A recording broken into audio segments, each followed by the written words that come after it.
ઝાડેશ્વર ગામ પંચાયતની હદમાં આવેલ દુબઈ ટેકરીના કેટલાક વિસ્તારને ગામ પંચાયતના સત્તાધીશોએ બિનઅધિકૃત બાંધકામ કરેલા જણાવતા હોબાળો મચી જવા પામ્યો છે। પ્રાપ્ત વિગત અનુસાર ઝાડેશ્વર ગામ પંચાયતના હદમાં આવેલ ગામ વોચની સર્વે નંબર 75 વાળી મિલકત દુબઈ ટેકરીના વિસ્તારમાં 900 જેટલા મકાનો આવેલા છે।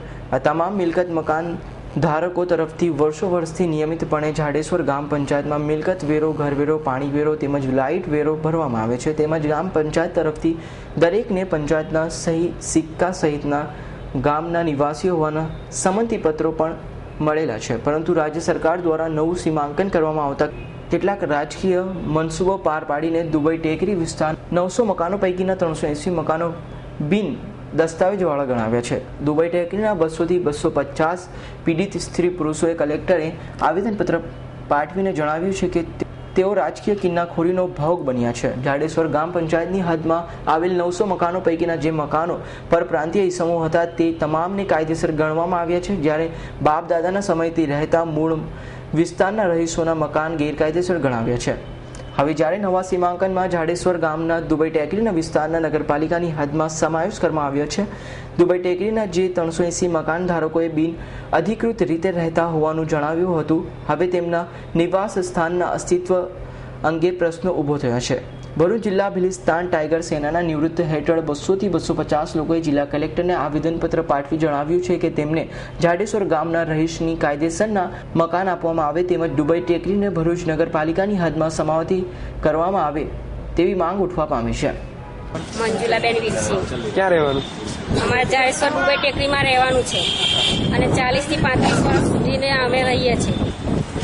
એટલે અત્યાર સુધી અમારે કોઈ મગજમારી નથી, 40-35 વર્ષથી રહીએ પણ આ 6 મહિનાથી અમારી ઉપર એવી દબાણ આવે છે, અમને ખબર નહીં પડતી। નોટિસો કઈ નહીં આપે છે, પંચાયતની આપે છે કે ઉપરથી આવશે, ઉપરની નોટિસ તો અમારી આવી જ નથી। પંચાયતની નોટિસ આવી છે અને તેઓ 3 મહિના સુધી પંચાયતમાં નાખી મૂકી, 3 મહિના પૂરા થયા ત્યારે અમને નોટિસ આપી કે તમારા મકાન તોડવાના છે।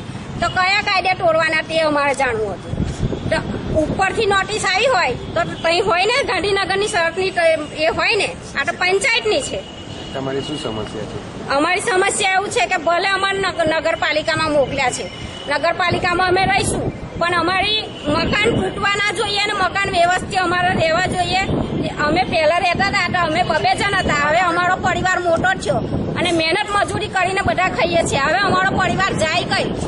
અમારી પાસે એટલી બધી સગવડ નહીં તો અમે બીજી જગ્યાએ બાંધી શકીએ। મારું નામ રાજેશ સોમાભાઈ વસાવા છે। હું ભિલિસ્તાન વિકાસ મોરચા અને ભિલિસ્તાન ટાઈગર સેનાનો ગુજરાત પ્રદેશ મહામંત્રી છું। અમે આજે કલેક્ટરશ્રીને જે ગામ પંચાયતોને ના વિસ્તારને જે નગરપાલિકાના હદ વિસ્તારમાં સમાવેશ કરવામાં આવેલા છે એના વિરોધમાં આજે આવેદનપત્ર આપીએ છીએ।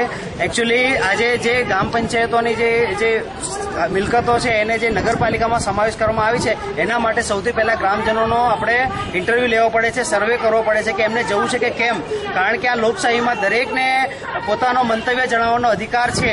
પણ આ ભાજપા સરકાર પોતે શહેરી વિસ્તારમાં કાયમ માટે છવાઈ જાય એટલા માટે આ લોકો આ પ્રમાણેનું કાવતરું રચી રહેલા છે અને ગ્રામજનોને વધારાના જે વેરાઓ છે અને રોયલ્ટીઓ ઉઘરાવવા માટે, રેવન્યુ ઉઘરાવવા માટે આ વિસ્તારને એ લોકોએ પંચાયતને નગરપાલિકામાં એમણે સમાવેશ કરેલો છે। પરંતુ જે પ્રમાણે હાલની કન્ડિશન છે એમાં અમે એવું કહીએ છીએ કે હાલમાં 2 ટાઈમનું ખાવાનું નથી મળતું, બરાબર છે? તો લોકો આખરા વેરાઓ જે વધારાનો બોજો છે એ કઈ રીતે પૂરો પાડશે? એટલે જે તે વિસ્તારને જે તે પંચાયતોમાં છે એને એ જ વિસ્તારમાં રાખવું જોઈએ અને જે નગરપાલિકાના જે 14 વોર્ડ છે હાલના એનો પહેલો વિકાસ કરો, પછી આજુબાજુના વિસ્તારનો વિકાસ કરો, તો જ સાચા અર્થમાં એને વિકાસ થયેલો ગણાશે। અમારી માંગણીઓ જો ના સંતોષવામાં આવે તો અમે 10 દિવસ પછી આમરણ ઉપવાસ પર બેસીશું અને તો પણ જો અમારી માંગણીઓ ના સંતોષાય તો અમે આવનારા ઇલેક્શનનો બહિષ્કાર કરીશું। અભી સૈયદનો રિપોર્ટ, S9 ન્યૂઝ, ભરૂચ।